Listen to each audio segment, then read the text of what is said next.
Thanks for inviting us in at 6 o'clock. And we begin tonight with breaking news out of Mooresville, where a high school student is behind bars and facing charges for allegedly planning a mass shooting. The 18-year-old is accused of planning that attack on campus tomorrow. Samantha Johnson joins us now with what we know so far. Sam. Anne-Marie and Scott, we heard from a few people this afternoon as they were leaving the school. They tell us they still have so many questions and concerns about what we've heard so far. They were even considering whether or not to come to school tomorrow. So like you mentioned, I want to catch you up to speed on what we've heard from local police today. And this all started 2 days ago when someone reported to the FBI's Sandy Hook tip line that their friend was planning a mass shooting here at Mooresville High School. And like you mentioned, that shooting was scheduled for tomorrow, Valentine's Day, here at Mooresville High School. That tipster also said the alleged suspect told them they had access to an AR-15, even bought a bulletproof vest. Local authorities were able to work with this information to identify the suspect in this case, 18-year-old Trinity Shockley.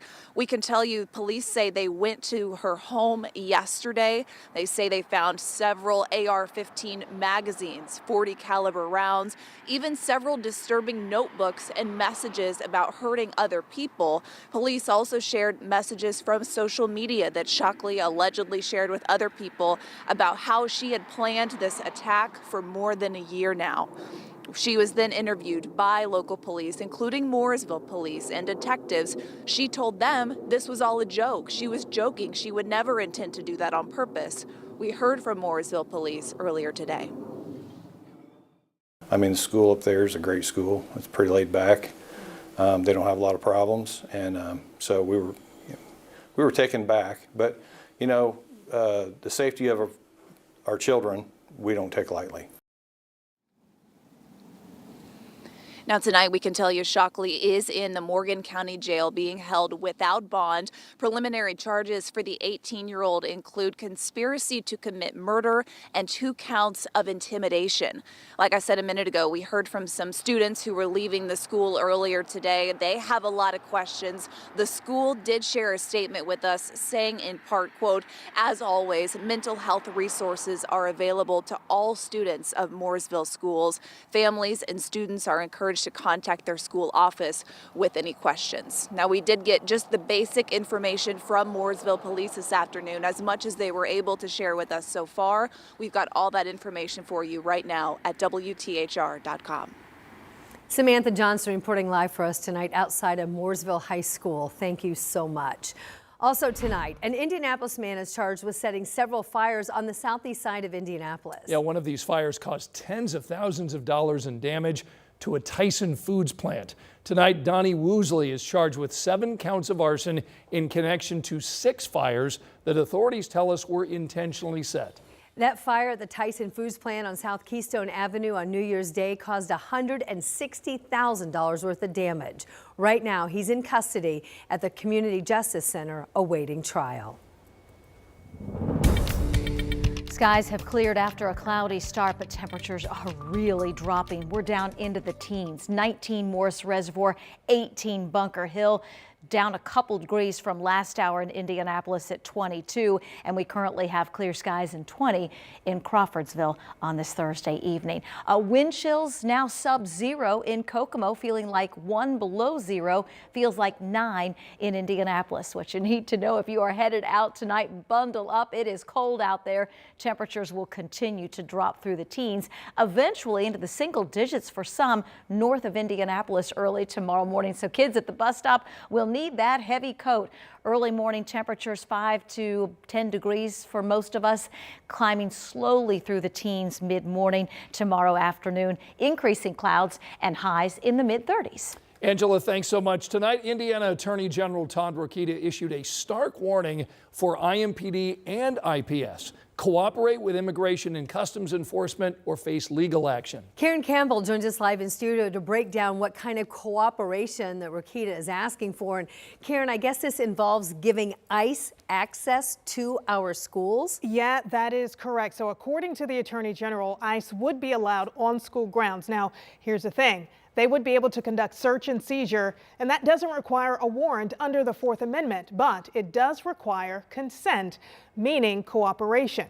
Now, on its website, IPS states it will not permit any enforcement actions by ICE on school grounds without proper legal documentation. But Rokita also says state law does not allow IPS to refuse to share information that may include immigration status with ICE. Now, he also pointed to one incident involving IPS where he says a father was scheduled to be deported and ICE went to that father's child's school. Take a listen to this. We want to keep families together, and IPS would not cooperate. Again, here's that word, cooperation, would not cooperate with federal law enforcement, and that's illegal in the state of Indiana. In fact, they blockaded ICE from getting the kid, and in doing that, they broke up a family.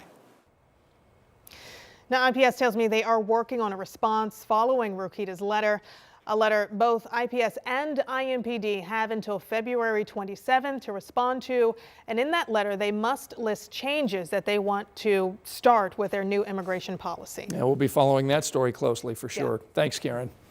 At the State House, a bill could cost hundreds of thousands of Hoosiers access to Medicaid. That includes some patients who are right in the middle of treatment. Our State House reporter Emily Longnecker is here to tell us about the bill and why one woman now is speaking up for some of the most vulnerable in the state of Indiana. Emily.